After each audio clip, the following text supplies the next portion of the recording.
In the mid-90s, a former investment banker declared that he was going to become the world's biggest online retailer. A university dropout tells us that he will show the consumers which products they want and then step by step revolutionizes the markets for personal computers, music and cell phones. In his student digs, a young man designs a comparison portal for female students, which is now the biggest communication platform in the world, connecting millions of people. And an author who by his own account is hindered by dyslexia becomes a pioneer of commercial space travel. Are Amazon's Jeff Bezos, Apple's Steve Jobs, Facebook's Mark Zuckerberg and Virgin Galactic's Richard Branson extraordinary people? Are they soldiers of fortune, magicians, rare super entrepreneurs who change our lives dramatically? The purpose of research around entrepreneurship is to get to the bottom of this mystery and to explore the seemingly magical about successful entrepreneurs.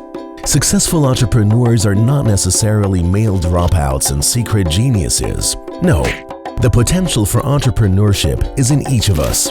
The entrepreneur we want to send on a journey into an uncertain future is female, and neither a visionary nor a dropout.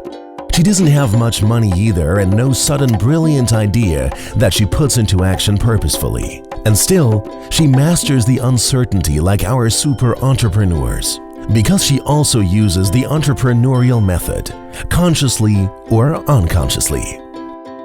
The entrepreneurial method, what's that?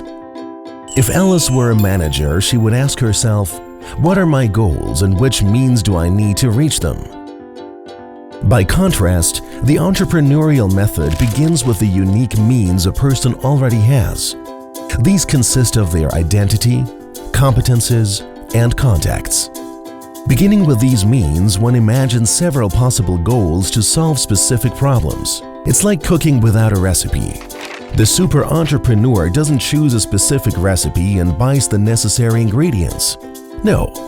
Instead, she could look what she can find in the fridge and then makes up various kinds of possible creations. With entrepreneurship, it's not the goals we focus on in the beginning, but the means. By acting without a single fixed goal, a Richard Branson is able to imagine a whole portfolio of goals and possible ventures. After all, he founded Virgin Records and Virgin Airlines before Virgin Galactic.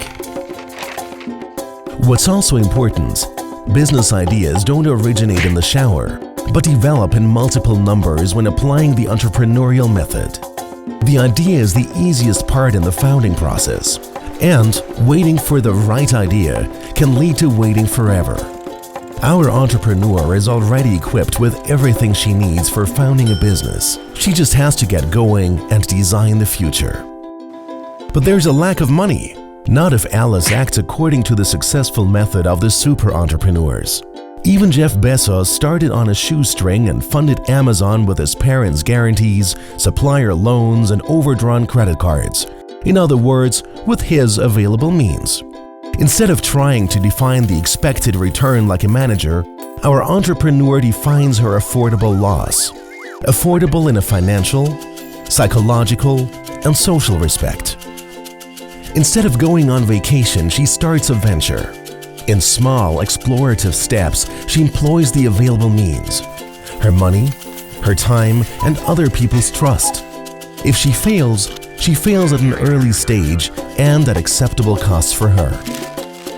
With her stock of means, her subsequently conceivable portfolio of goals and her affordable loss, Alice has all the prerequisites to embark on her entrepreneurial journey. But wait, there are other people who are interested in Alice and her venture. Surely they want to steal her idea, so Alice shouldn't talk about her goals under any circumstances. Wrong.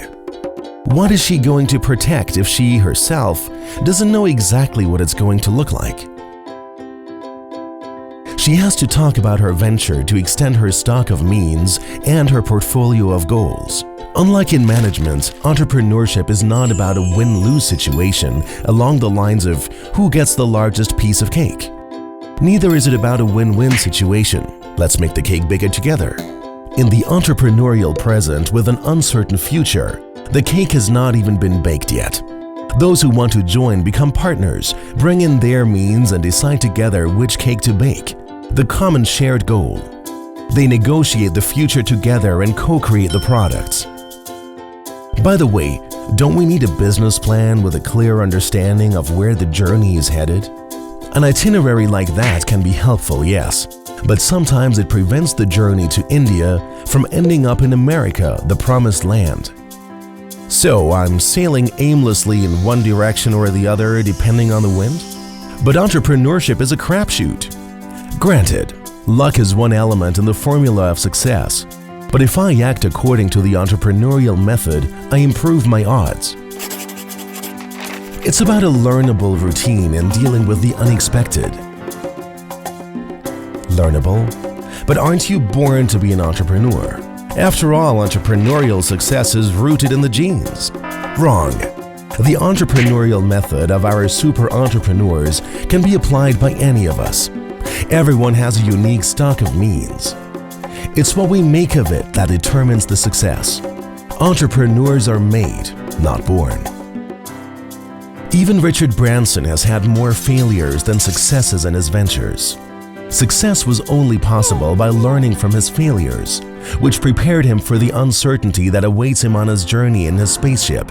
Maybe Alice from the entrepreneurial wonderland will be among his first partners, not as a passenger, but as a collaborator in creating the future of the world we live in.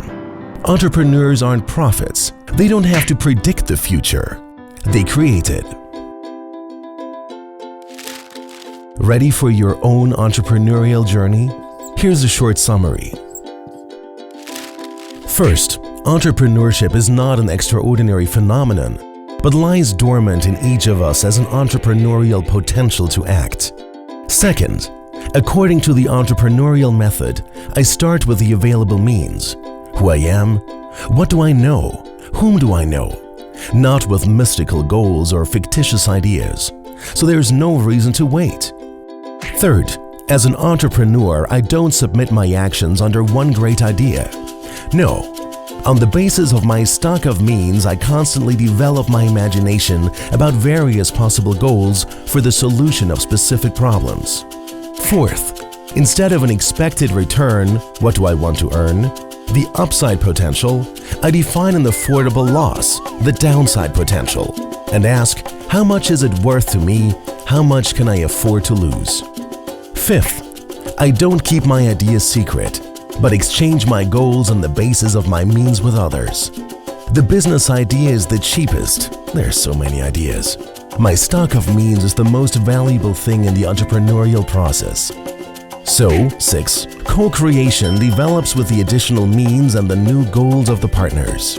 7th, business plans most likely do not reduce uncertainty, but surely prevent reaching unplanned yet desirable goals. 8th, luck is a part of entrepreneurial success, but with the entrepreneurial method, I turn the wheel of fortune more often. 9th, we're not born as entrepreneurs but can learn to deal with uncertainty.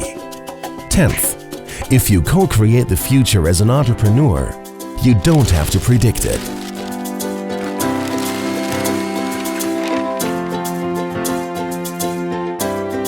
Science has many parallels to entrepreneurship. Scientists also experiment to get to the bottom of something new or to create something new. Our entrepreneur Alice is called Sarah Sarasvathy in entrepreneurship research. She's the discoverer of the entrepreneurial method. Other researchers contribute their means and goals to comprehend the phenomenon of entrepreneurship, where new things develop under great uncertainty. What will the entrepreneurial society of the future look like? Don't wait for it. Co-create it.